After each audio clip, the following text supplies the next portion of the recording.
Hello, this is your video guy. I have needs to manage With the video camera. for an event this Thursday. Oh, yeah, How much is This is going to cost, video guy. that's going to be $1,400 for the day. $1,400? Man, I could shoot this with my phone. Oh my God. Welcome to another episode of Pull My Focus, Adventures in the World of Filmmaking. Now, sometimes you may have a client call up and say, hey, I've got X amount of a budget. Here's the scope of the work. Can you do it? Now, in that case, what you're doing is you're sort of backfilling. That is, you're like, okay, you might have to get back to them, or you might know right off the bat if you can do it. You know, if I have a client call me and say, hey, I need you and your camera package, for 8 hours. And I may already know what my day rate is, and I'm going to tell them 10. And I'm like, and they tell me an amount, and I'm like, yeah, that sounds right. You know, that's 70, if it's at 75 an hour, right? You just kind of know because you've done it enough. And that's great. They're coming to you with a number already. I know some people who won't take a gig if the client doesn't have a budget. Never, not in a million years, absolutely not. No way, Jose, no chance, Lance. They'll ask them, what's your budget on this?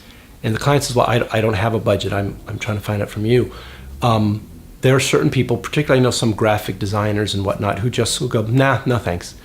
Now, to some people that might seem odd, but it's kind of not. They've worked in the business long enough, they have enough clients that they get hired that way. When I was a grip, clients would call me and say, hey, this is back in the 90s, and say, hey, I got 500 for 12 for a music video, time and a half for 2 hours after that, and double time after that. Does it sound good? And I'm like, yeah, sounds great. For some people, they want to work with clients that already have a budget, know what they're doing. Maybe the project's already greenlit and they're just calling them to say, hey, we're ready to go. Can you do this for this rate? Now, if someone's in a position where they'll only take pre-budgeted work, that's all the power to them. That's awesome. But if it's not the case, you're going to take whatever work you can get, because for me, I'm always looking for new clients, right? Because clients come and go. So if a client asks me, hey, what would it cost to do this? Like we talked earlier in the video about estimating. I'm going to work at getting them a number. They may be asking because they really just don't know, or they're in the process of trying to get a budget greenlit. They want to add video to this marketing package. They may have a number for the whole campaign, but not for the video component. So they're doing preliminary numbers. I'm working on that relationship with them. I'm going to find out a number for them that's going to fit that project. Now, some clients may have a budget determined already for the video component, but they're not going to tell you because they're looking to get 2 to 3 bids from different companies. And it may be that they're trying to get the best price, which is totally understandable. Or it may be like it is with certain enterprise level clients, they have to, by the rules of that company, they have to get different bids. The government works that way. Now, at times I've run into this advice and it kind of drives me a little nuts, where people say, if they ask you for a number, don't give them one. The first person to give a number has already lost the negotiation. Now, there might be some circles where that's true, but this isn't the case here at all. If I have a mechanic working on my car and I ask for an estimate and they won't give me one, I'm not going to work with that mechanic. I want to know what it's going to cost. They're the expert. So the same thing can apply to a budget for video production. There are so many different variables and components that can affect the total price. Actors, are you working on the script? Is it live action and animation, just animation? Is there a graphic designer creating the assets? After Effects, plates, the editing, hiring a narrator for the voiceover work. Yes! And so on. But here's an instance where you don't give them a number. Okay, well, that sounds pretty straightforward. I'll crunch some numbers and get you an estimate by the end of the day or early tomorrow morning. Oh, sure. But, do you have a ballpark number that comes to mind? Well, I really got to work them out in a spreadsheet, to make sure the numbers are accurate. Oh, no, I totally understand. But if you have a ballpark number, I wouldn't hold you to it. Okay, I really shouldn't, but 1400? Ah, come on. Yesterday you said 900.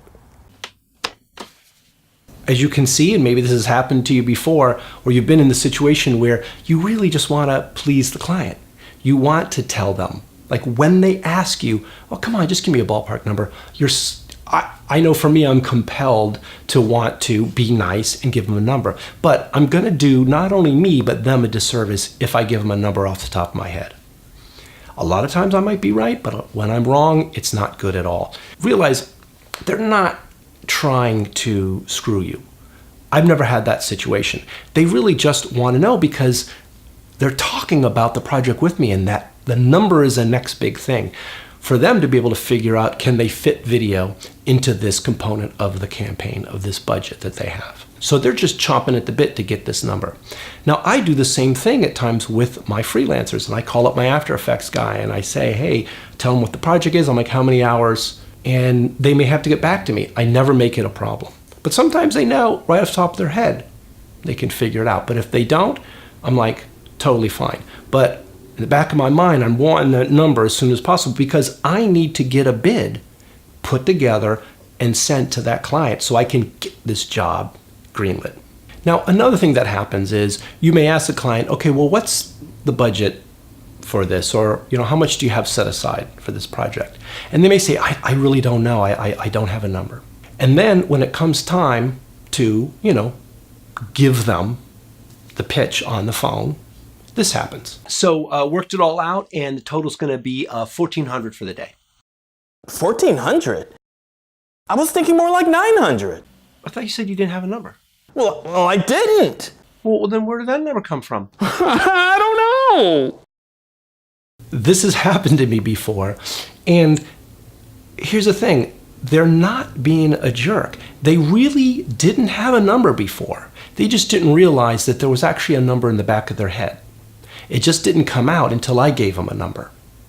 And that's fine. It's an education point now with them where I can explain, well, why that number that happens to be in their head for who knows what reason isn't accurate.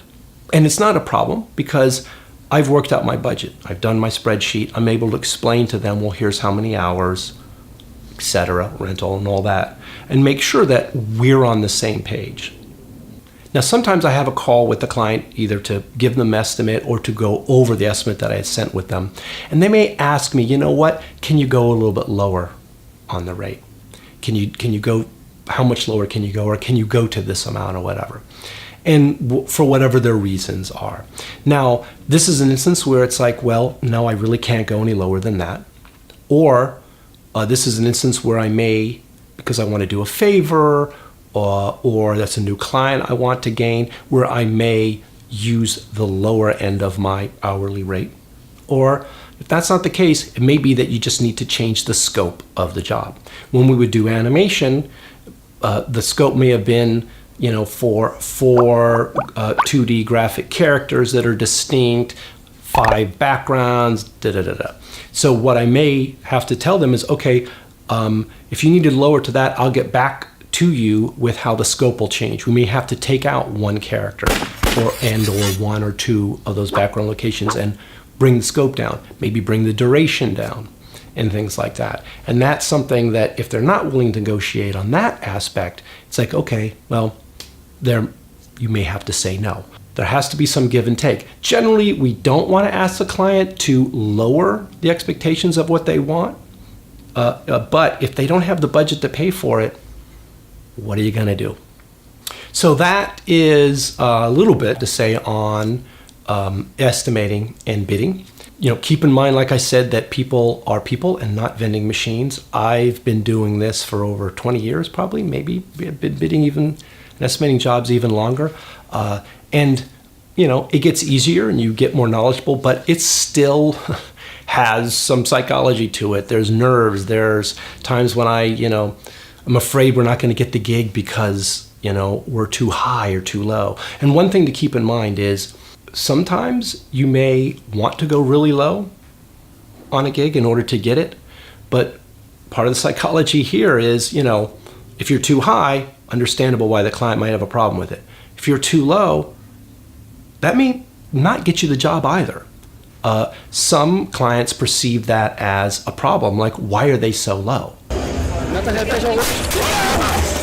I'll have that problem sometimes when I'm looking for a freelancer, After Effects guy, animator, graphic designer, whatever. If their rate's way too low, a red flag goes off. Why is that? What's the problem? Are they a problem to work with? Did they not have enough work? Are they too new? Are they too green, and therefore I'm going to have to spend too many hours sort of coaching them and working them through the job?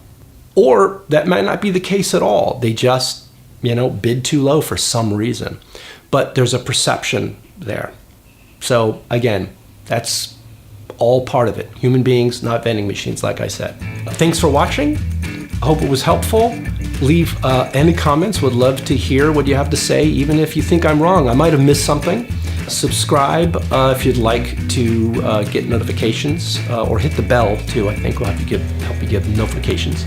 Yeah. So we'll see you on the next one.